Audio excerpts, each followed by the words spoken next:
Ayan. Charis. Ito naman, next is yung chi-square. Or chi, whatever. So, ang magiging example, natin is 89. Ipahatas ulit ko, sorry ha. 89, 84, 87, 81, 89, 86, paano sulat ko? 86, 91, 90, 78, 89, 87, 99, and 83, and 89. So, ayan. Ayan yung sample data natin. And ang ating confidence level ay 95. So, again, 95% magiging 0.95. So, una natin ay f of c 1.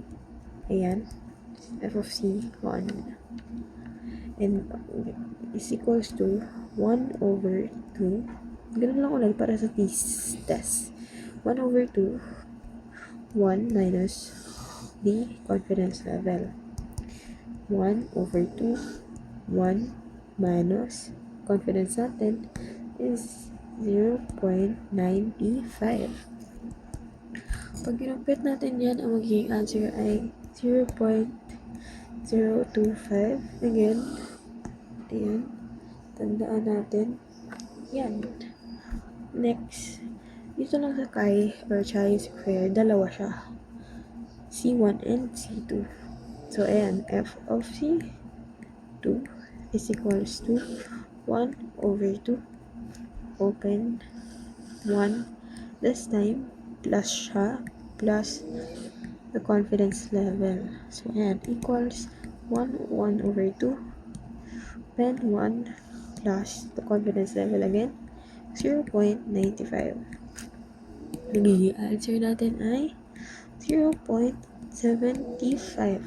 Ayan. Tandaan ba yan? And sa ating degree of freedom.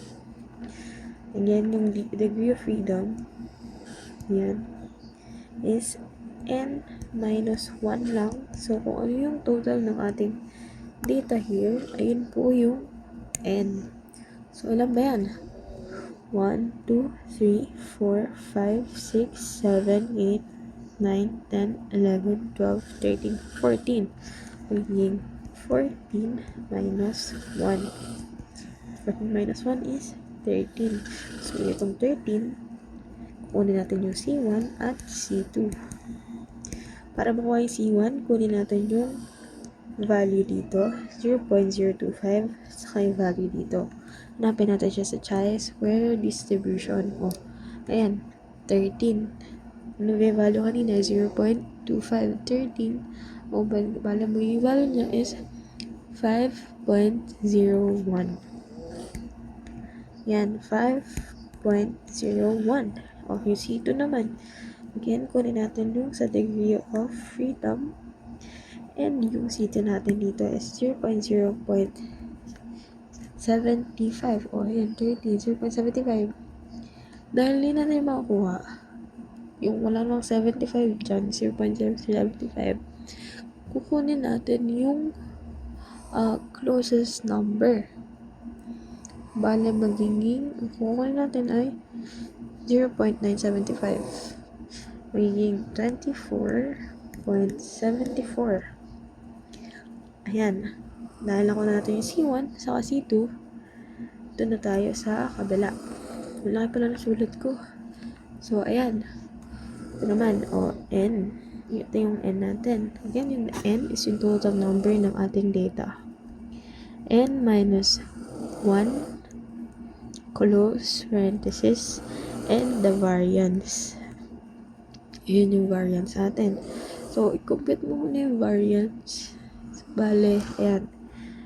Ayan, 14 minus 1, close parenthesis, 25.02. Baka nagkataka ka saan galing yung 25.02. Ito yung variance kapag pinagpit mo na. So, yan. Ayan. 30. Magiging 13 times 25.02. Ang total niya, pag tinotal mo na, ay 325 pinagbihilig pa, sorry ha, 0.36. Kapag nakuha na natin yan, ang next step ay yung K.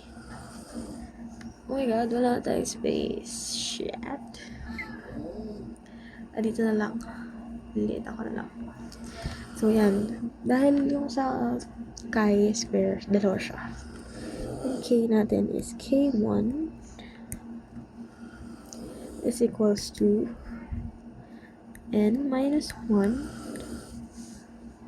squared over C1.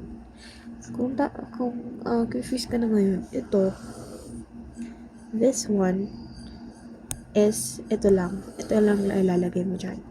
Bale, ang magiging itsura niya is 325.36 over the C1. Balik na ulit tayo dito. Nakuha mo sa table. O, ayan. C1 is 5.01. 5.01. Kapag kinumpit mo na yan, ibig sabihin ng over is divide mo lang. Ang total niya is 64.99.